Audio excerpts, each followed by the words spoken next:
And so, who better to teach somebody who is in fight or flight mode, as I talked about, freeze or fawn, um, the language, the terminology, who better to do that than someone who's actually been through it?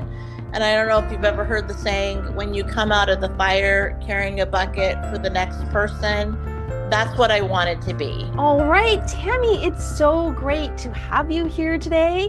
Everyone, I'm excited to introduce you to Tammy Adcock. We are here to spotlight her as a certified high conflict divorce coach and the founder of Empower Voices. We're going to learn what she's building, and she's just going to share a little bit of her journey. So, welcome again, Tammy. Great to see you today. Thank you so much for having me. I appreciate that. Now, you know what? I love how you dove right into the tough conversations because I know that's what you're all about. Can you share with us why you're wearing blue today? Because I just loved how you also highlighted that for me too.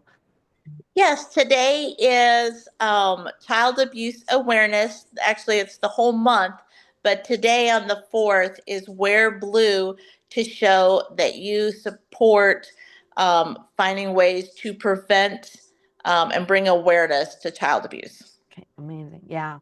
And for the like jumping into what you do as a certified high conflict divorce coach and also Empower Voices. I'd love to hear what your backstory is. Like, what inspired you to number one, become like a divorce coach and then also found starting up Empower Voices, which I understand you just started in December. Yes. So what led me, again, many people that get into our profession, whether it be counseling, a therapist, coaching, comes from some kind of life experience. And I'm no different. I went through a high conflict divorce and custody battle that lasted over a decade. And so there was not a lot of talk about narcissism, domestic abuse back when my case started. It just wasn't talked about. And until the Me Too campaign came out and was spotlighting more areas of abuse, that still was not a topic to be spoken about. And so I just felt like when I was given the opportunity to become a coach, I thought, hey, this might just help me in my own case. Maybe I'll do it as a business, maybe I won't. But I just felt that when I did start, that was the time to have my voice heard. There was a lot of talk in the media about it. And so I just felt like I had done all my own research. I had had to advocate for myself and my children. And so who better to teach somebody who is in fight or flight mode, as I talked about, freeze or fawn, um, the language, the terminology, who better to do that than someone who's actually been through it? And I don't know if you've ever heard the saying, when you come out of the fire carrying a bucket for the next person, that's what I wanted to be. And so that's how Adcock coaching came about. Um, but the more I coached and the more stories that I heard that were just like mine, all over the place. I mean, I've talked to people in Sweden, I've talked to people in the United Kingdom. Just TikTok really opened that area for me. But I realized that there is enough about the sad part, but what's about the empowering part? What is the healing part? So that led me to create a mini series. There's about 14 videos about, I called it Strength Found. And that's where I shared my story. And man, the comments that I got coming back was just what I needed to start Empower Voices. And so again, I'm kind of meticulous about things. I just really said, I want that right name. I've heard other things about empowerment, but it was just really important for me about not silencing voices. And It's so so with important. that, then I also created the teenage side that we'll probably get into a little bit later. Sure. Well, now's a good time. I'd love to hear more about that. Well, you had mentioned about the two big projects that I'm working on. As you know, Empower Voices just started in December, but it's been a long time in the making. And so my focus was, do we really want to wait until they become college students, where we see a lot of college domestic violence, where many colleges are now making that part of their programs, their curriculum? I wanted to start with the high school age, because you don't know what you don't know. Many kids don't want to really listen to what maybe their parents or grandparents have to say about relationships, because, they're at the age where we don't know anything. Right. um, and so if you've really sat down and thought, like, okay, let me give you a scenario. Does this look like healthy, or does this look like unhealthy? And then getting their feedback and their thoughts on it. So that's the big project that I am rolling out. Is It's called Empower Teens, and I'll be working with high school age kids that have been picked in an application process that have like those leadership skills. And the reason I went for that is because, guess what? Follow the leader. People, the youth are going to follow somebody that they look up to. And so it's going to be a day with high school teenagers of a photo shoot, pizza, who doesn't like pizza, and Exactly. just going through scenarios. And it's then ending the day with a just basically their laws to go by in high school. It's okay to say no. It's okay to, say, I don't feel comfortable being touched, or whatever the case is for them. And Mhm. so that's the project that I'm currently working on right now. And then the other one, and again, I apologize. I was going to go podcast live April 1st. No, no April Fools intended. But I just had a little, I'm kind of meticulous, so a little more things to tweak on. And so I decided to tweak that to perfection and then roll out. The plan is May 1st. And so those are the two projects that I'm diligently working on right now. Right, exciting. Is the Empower Teen, is that in person locally to you, or is it across the whole country?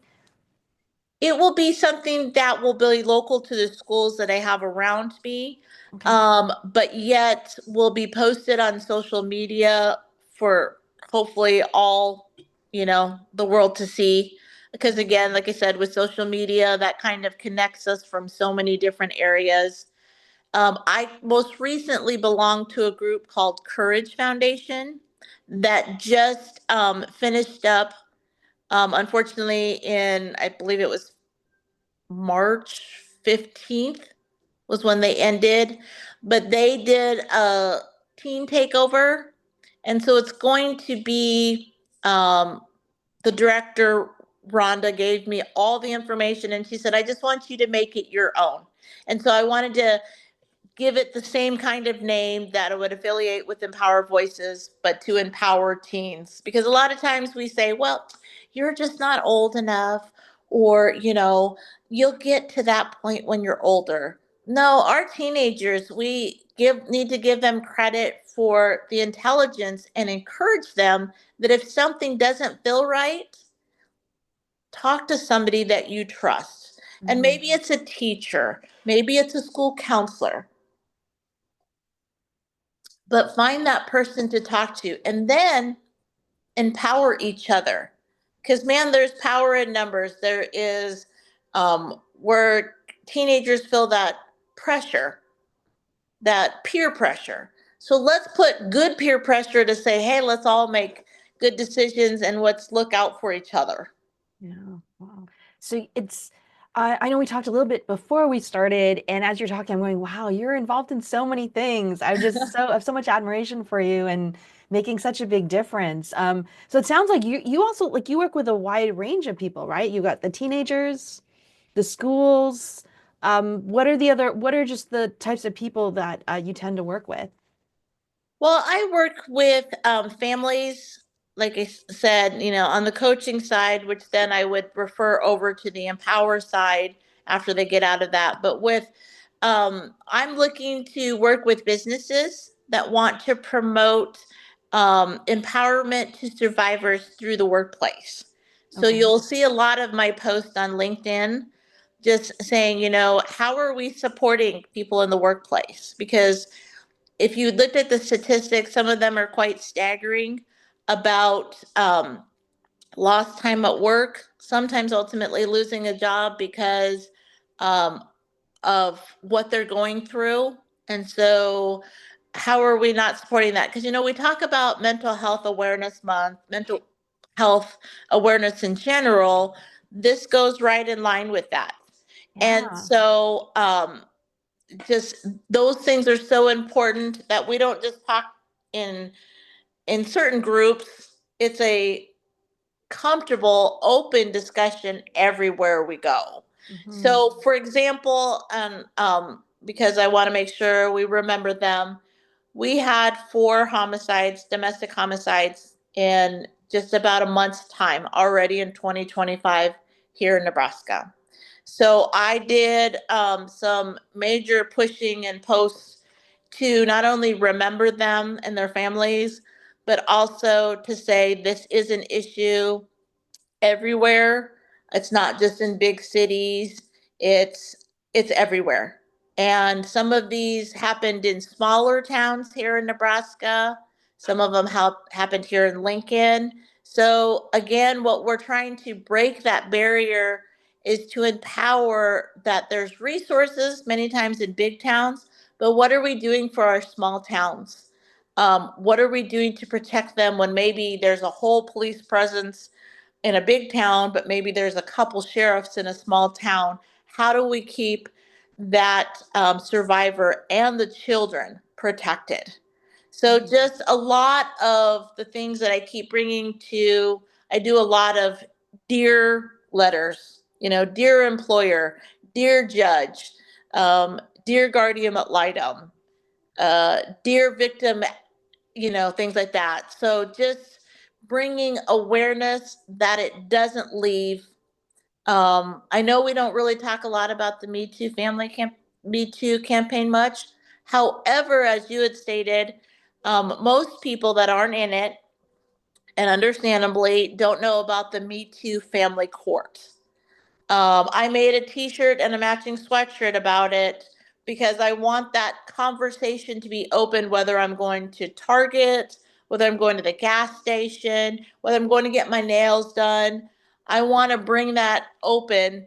And I've been able to do that even just going to the nail salon and getting my nails done. Like, oh, what's that shirt about? Oh, well, let me tell you.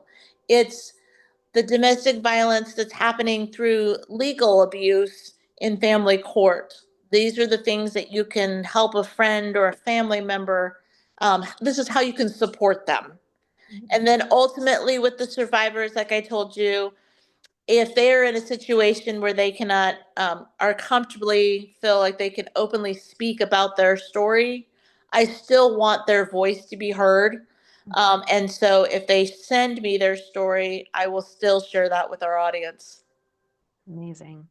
Well, thanks so much, Tammy, for coming by. I really appreciate you sharing so openly about your journey and just everything you're doing with your practice, your coaching practice, as well as Empower Voices, Empower Teens, and all the other amazing things that you're doing. I just really love shining a light on people like yourself, where you're just really building something meaningful. So thank you so much. Well, thank you so much for having me. Well, before we wrap up, for everybody listening, if they want to connect with you or the movements that you are growing, where should they go to find you?